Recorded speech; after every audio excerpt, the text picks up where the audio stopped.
بسم الله الرحمن الرحيم waxaan rabaa halkan inaan si adag u cambaareeyo falkii waxaasnimada ahaa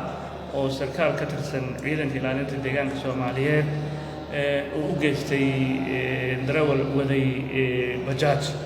runtii arrintan waa arrin aad iyo aad looga naxo shakhsiga dhibkan geystayna waa Maxamed Deeq Cabdi Aadan oo aan hay'adaha amniga amarnay in la soo qabto sida ugu dhaqsiyaha badan isla markaana muxuu ahaa sharciga la horkeeno la hormarsiyo ma aqbali karno mana u dul qaadan karno dhalinyaradeenii bajaajka waday in muxuu ahaa macna darro ah loo dilo si kasta oo qofkaas bajaajka wado looga rabo wixii khidmada ahaa si kasta oo howlihii dawladda la rabo inay u socdaan haddana ma u dul qaadan karno mana yeelayno mana aqbalayno in muxuu ahaa dhalinyaradeenii si macna darro ah lagu dilo qofkaasna waxaan rabnaa inaan idin caddayno bulshada Soomaaliyeed meel kastoo joogtaan in la soo qaban doono lana marsiin doono sharci isagana waxaan ka codsanaynaa inuu sida ugu dhaqsiyaha badan u hor yimaado muxuu ahaa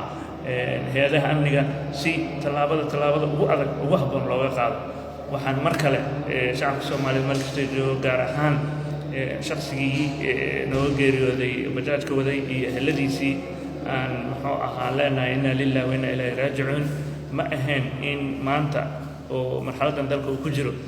inaan dadkeenii dhalinyarada shaqo abuurka samaystay oo bajaajka waday u adeegay halbowlo lafdhabar u ah bulshada in si macna darro ay ku dhintaan arrintan waa soo noqotay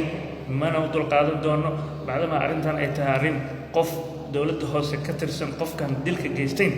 waxaan ballan qaadayaa inaan horkeeni doono maxkamadda isla markaana lagu qaadi doono tallaabada ugu adag